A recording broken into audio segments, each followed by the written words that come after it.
we are going to discuss about fetus. So let us begin our discussion on fetus. Actually, in this, first we'll discuss the period of pregnancy. So what is called as period of pregnancy? The other names for period of pregnancy are gestational age, or you can also call it as fetal age. Okay, gestational age or fetal age is also called as period of pregnancy. So if you take a normal female, the cycle of menstruation cycle will be of 28 durations. So let us assume this is the first day of the timeline. This is the 14th day. In the 14th day there is ovulation, and in the 14th day also there is fertilization process. So always we count the first day of this menstrual cycle as the last menstrual period, because 28th day is a missed period, and on 14th day there is fertilization. So now what happens is, the first last missed period, always count the pregnancy from this first day. So if someone says what is the pregnancy by 28th day, then it is, we need to say 4 weeks, because we need to count from the first day of last missed period, not directly from fertilization day, that is 14th day. So if you count from 1 to 14, there are 2 weeks, that is 14 days here, and here also there is 2 weeks. So 2 plus 2, 4 weeks. So total 4 weeks of pregnancy. So now let us see how on the how to calculate this if they are giving any mention that after fertilization. So if there is any term which is giving after fertilization, then we need to add 2 weeks for it. For example, you can take the trophoblast. The trophoblasts start dividing into the cytotrophoblast and syncytiotrophoblasts after 8 days of fertilization. So here the word you can see after 8 days of fertilization. So now what to do? If you want to count it from the starting day, that is last missed period, so just add 2 weeks to this. So 8 plus 2 weeks gives you the total value of the period of pregnancy, or the gestational age, or the fetal age. So now coming to the another example, like if you see the cardiac activity, the cardiac activity will start at 6th week, right? So the cardiac activity will start at 6th week. Here they are not mentioning anything after fertilization, means 6th week means it is starting from the first day to 28th day. Now if you want to find out the period after fertilization, now what to do? Just minus 2 weeks and you will get after fertilization when the cardiac period will start, that is equal to 4 weeks. So like this, vice versa, we can calculate if you want to know the total period of pregnancy, or we can also calculate if you want to know after fertilization. So this is the formula which we need to use here. So now coming to another thing, that is fetal growth periods.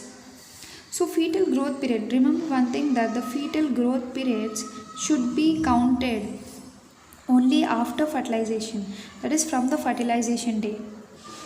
It should be not counted from the last missed period day. Okay, last menstrual period day. It should be counted from the 14th day of fertilization. So fetal growth period should be counted from fertilization day itself. So the fetal growth period is actually divided into 3 types. That is, the first one is fertilized ova period, and the second one is embryonic period,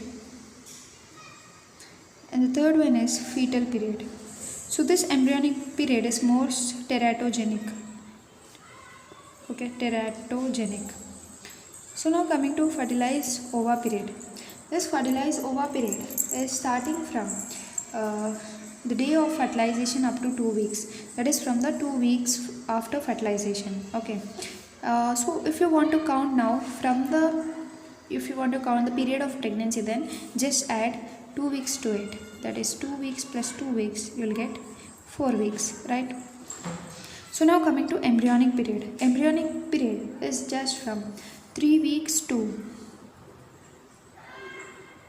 8 weeks after fertilization. So here this row says everything after fertilization. So just now, if you want to know the period of pregnancy, just add 2 weeks for each of it. So 3 plus 2 is 5 weeks, 8 plus 2 is 10 weeks. Okay. So now coming to fetal period. Fetal period is after 9th week of fertilization. So for this also just add 2. Right, then you will get 11 weeks. So this is how we count the period of fertilization and the period of pregnancy or gestational age.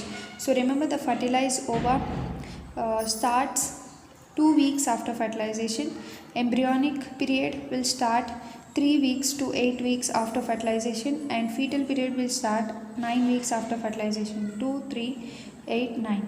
Okay, so just add 2 to it to get the age or gestational age or period of pregnancy, because all are the same: period of pregnancy, gestational age or fetal age. Remember, they are all counted from the last menstrual period, but this fetal growth period is mainly counted from the day of fertilization itself. So now let us see what is the total duration of pregnancy. The total duration of pregnancy is 280 days. 280 days, or you can say 40 weeks, or you can say 9 months plus 7 days. So this is the total duration of pregnancy in humans. So now coming to trimesters. There are 3 trimesters. It is the first, second, third. If you see the first trimester, it is from 13 week plus 6 days. And if you see second trimester, its period is 14 weeks. That is from 27 weeks plus 6 days. And if you see the third trimester, the duration is 28 weeks. That is from till 40 weeks. So this is the third trimester. So if you see the first trimester, it is 13 weeks plus 6 days. If you see the second trimester, it is of total 14 weeks. That is from the 27th week plus 6 days. And if you see the third trimester, it is 28 weeks. That is 40th week. So this is the different trimesters and their duration. Now let us come to understand how to estimate the fetal age. So you can estimate the fetal age clinically by seeing the height of fundus. Estimate fetal age. So there is two methods. One is clinical method and one is USG. You can use ultrasonography. So the first method is the clinical method. You will see the height of the fundus or height of the uterus. So for this, you will need to draw a diagram. So this is the umbilical region, this is a scaphisternum joint, and this is a pubic symphysis here. Okay, so actually uterus is at the level of pubic symphysis on the 16th week, and it is between the umbilicus and pubic symphysis in the 16th week. Below the umbilicus, the uterus reaches on 28th week. Above the umbilicus, the uterus reaches on 24th week. And between the scaphisternum and the umbilicus, it will reach on 28th week. So finally, it will reach here 32 week, and the fetus will move the diaphragm upward in the mother on 38th week. So remember this thing, that on 38th week, the uterus will grow in such a large way that it will push the mother's diaphragm upward. So by pushing the mother diaphragm upward, mother will have severe respiratory distress on 38th week. Again on 40th week, it will come below to the same 32nd level, 32 week level.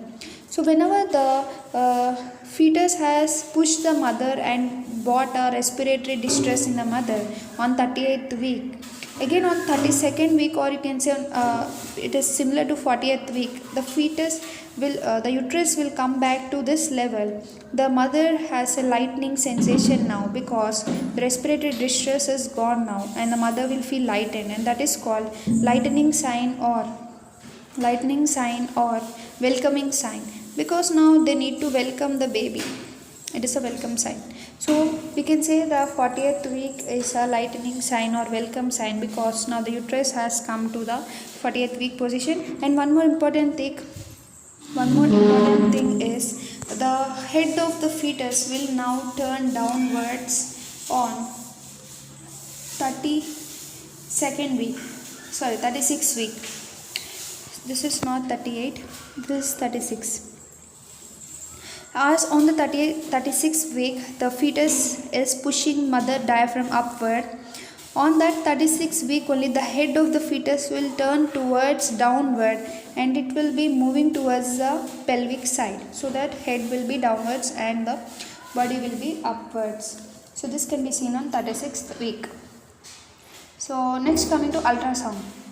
So in first trimester, what ultrasound we can use? Mainly on first trimester, the best parameter is crown rump length, and in second trimester, the best parameter is biparietal diameter, or you can also use head circumference. And on third trimester, femoral length is best to, it's a best parameter which can be seen on ultrasound. So this is an ultrasound method where on the first trimester you will see crown rump length, on second trimester you will see biparietal diameter which is greater than head circumference, and on third trimester you will see the femoral length. So the earlier the ultrasound is done in pregnancy, the more accurately it predicts the fetal age. So suboptimally rated ultrasound can be seen in female who have not done their ultrasound before 22 weeks of pregnancy. And EDD should not be changed based on ultrasound except in the case of IVF. So only in the case of IVF patients, in vitro fertilization patient, we can change the EDD, that is the end date determination of pregnancy. It can be changed only in IVF, but in normal female we should never change the end date determination of pregnancy. So this is about this first part. In the second part we'll discuss and continue this.